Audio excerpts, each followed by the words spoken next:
Olá, tudo bem? Eu sou Suzy Bonfim. E eu sou Thelma Elorza. Nós, a partir de agora, estamos com você no O Londrinense Pod, o podcast do londrinense.com.br.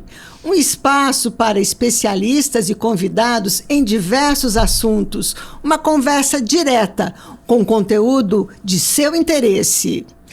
E a entrevista de hoje é com o professor de administração na Universidade Estadual do Centro-Oeste, economista, pós-doutor em gestão urbana, Cláudio Chiusoli.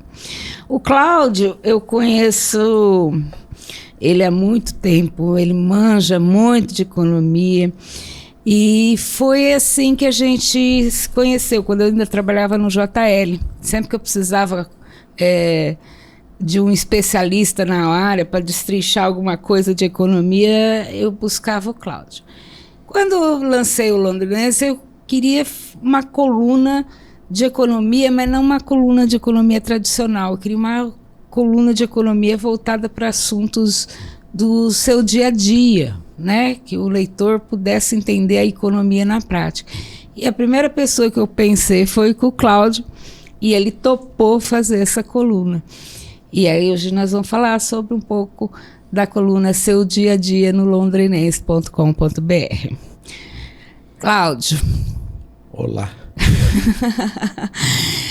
Quando eu lancei o convite, você aceitou na hora, assim, fazer a coluna. Por que você achou? Pergunta, né? Por que eu aceitei na hora?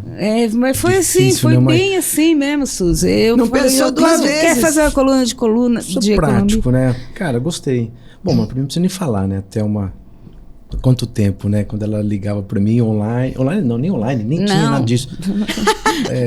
Pela celular, aí ela mandava os arquivos, uma vez sobre exportação, importação, eu tive que ver alguns números para entender, ajudar a fazer a redação.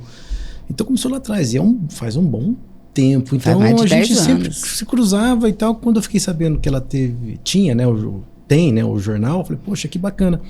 Eu acho que entre o convite também foi até eu provoquei também, né? Eu acho que também me ofereci, não me ofereci? Falei assim, mas você não quer um espaço de economia? Acho que juntou essas duas situações. Sei lá, eu acho que casou. Falei, cara, você precisa de uma coluna, né? E você estava pensando nisso na hora, então... pensa o seguinte, até o momento de hoje é o número 186. Dessa gravação, você quer dizer? Gravação. Então, se a gente está falando de uma vez por semana, 180. Tirando aí férias, algum, né, descanso, então são quase 50 artigos por ano. É o tempo que a gente está junto, né? Com o tempo do jornal. Praticamente. E quais são os assuntos mais abordados dentro dessa temática? Sabe, Suzy, foi uma experiência muito grande. Primeiro, assim, a gente tem uma leitura muito acadêmica, né? E começar... Eu aprendi a escrever com a Thelma. Como? Você tirar aquele conteúdo acadêmico para dar um conteúdo, um ensaio mais jornalístico, mais gostoso. Então, as curiosidades. Quando eu escrevi o primeiro texto, nossa, um texto horrível. E até né, sempre revisou e revisa até hoje. Então, eu começo a olhar textualmente, onde uma vírgula, alguma coisinha a mais e tal, aí você vai pegando um jeitão, né? Deixar uma coisa mais fluida. Do primeiro ao texto de hoje, dá uma diferença muito grande. Assim, eu consigo perceber o meu linguajar, né? Então, qual que é a ideia? Deixar um linguajar mais fácil, fluido, gostoso. Para quem gosta também, tem gente que nem fala, essa economia é um monstro, né? Mas a ideia é justamente essa, desmistificar a economia, não é, Cláudio? Sim. Foi isso que a gente se acertou, né? Porque o Cláudio fala da taxa Selic, explicando como a taxa Selic influi no seu dia a dia, né? No seu financiamento, né? no cartão de crédito, né? E o bacana, assim, que aí assim, a gente tem uma pauta, trabalhar os conceitos, porque no dia a dia as pessoas, assim, o que é uma inflação? As pessoas sabem o que é uma inflação. A gente dá o conceito dos tipos de inflação, conceitual mesmo, ponto de fundo. Mas na prática a pessoa consegue perceber o que é uma inflação, diferenciar uma inflação de demanda, inflação de custo. Então procuro escrever textos assim bem suaves. E volto a dizer assim, e aquele leitor que gosta, que eu tenho tido uns feedbacks bem bacana, e aquele leitor leigo assim que começou a despertar. Falou, nossa, é verdade. Descomplicando a economia, né? Uhum, bem isso. Deixando assim, um pouquinho, agora eu estou entendendo, a matéria está suave. Lógico, é um aprendizado, até com a experiência, né, dessas redações, das revisões que a Thelma faz. Às vezes ela consegue colocar algumas coisas mais truncadas, né? Ó, preciso melhorar nesse texto aqui, porque essa palavra tá... Ele vem às vezes com um economês assim, pesado. Eu falei, não, Cláudio, isso aqui não pode, você tem que, todo mundo tem que entender. E acredito que acho que melhorei muito nesse aspecto, né? Então melhorou. essa é aprendizado, né? Uma evolução muito bacana. Mas é difícil traduzir o economês para as pessoas comuns, vamos dizer assim? Não é difícil, porque você consegue trabalhar o linguajar do dia a dia, né? Por isso o tema economia do dia, o seu dia a dia, o seu né? dia a dia. Né? A pessoa, na prática, ela entender, na prática, o que a teoria fala, o que seria o significado que ela vê isso do dia a dia. E como que você pensa nas pautas? Você acompanha o cenário econômico? Tem sido coisas bem interessantes. No começo, eu criava minhas pautas, eu vou falar sobre crédito, inflação. Aí, no decorrer, também pedindo bastante sugestões. Então, quando eu mando para meus contatos, tem tido, assim, sugestões. Cláudio, ó, esse tema aqui, por que você não escreve? Isso acontece. Como também, hoje, mais pontualmente, as coisas estão acontecendo no dia a dia.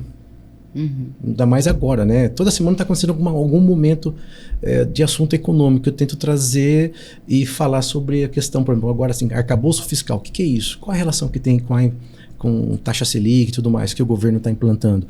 E você vê isso muito na mídia. Mas, assim, vamos traduzir?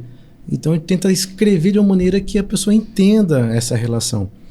Mas uma outra coisa muito bacana também e gostosa é... A gente não recebe aqueles feedbacks pontuais, mas a gente sabe que as pessoas estão lendo. E acontece, às vezes, encontrar colegas, que há algum tempo não encontrei, mas está na minha lista de transmissão, e falar, poxa, que legal, esse dia no supermercado. Pô, que uso, gostei daquele assunto, daquela dica do assunto tal que você escreveu. Eu falei, puta, que bacana, né? Então, eu não esperava isso. E volta e meia surgem uns assuntos diferentes, que nem eu lembro da fazenda de bitcoins lá, bitcoins, como chama? Bitcoins, tem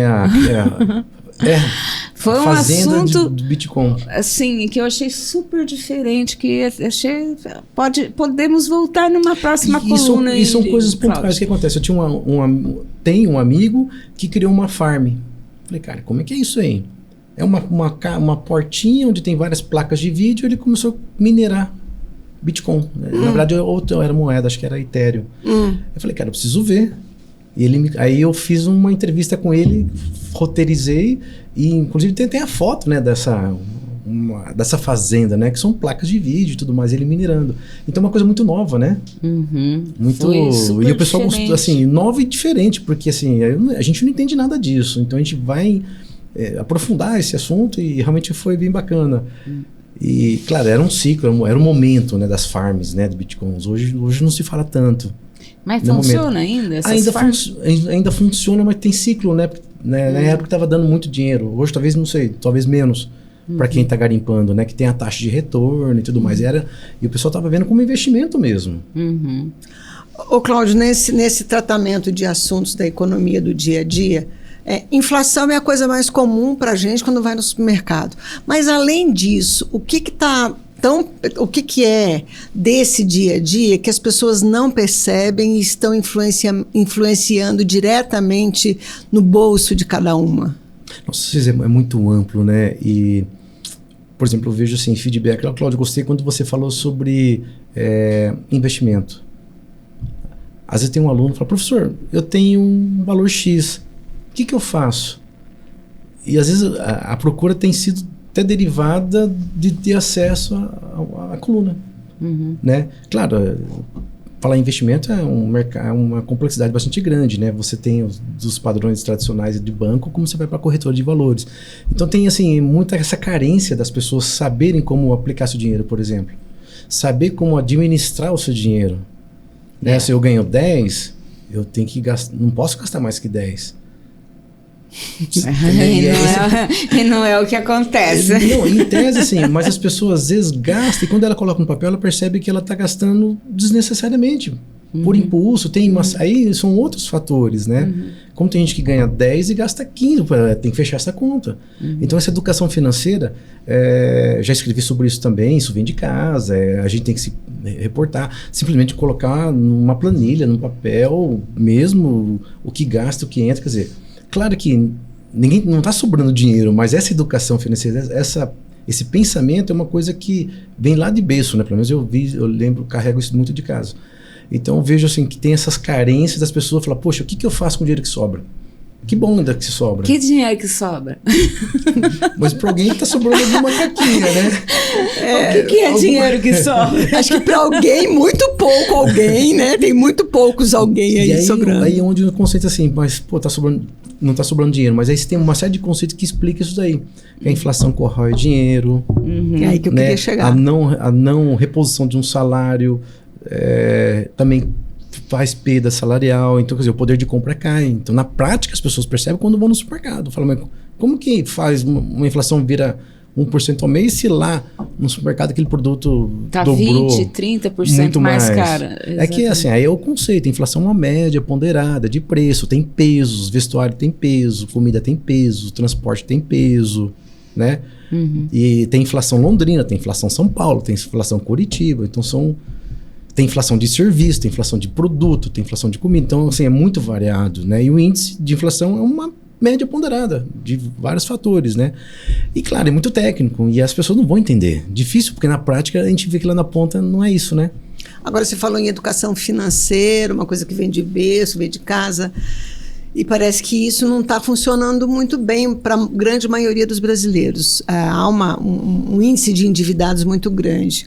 O que está faltando aí incluir nessa educação financeira que tem que começar desde criança? Eu acho que isso já é uma discussão para a matriz curricular dentro das próprias escolas mesmo, né? Não é só a questão financeira, mas trabalhar o empreendedorismo, essas coisas todas. Então, acho que é uma evolução. A gente vive uma sociedade de consumo, né?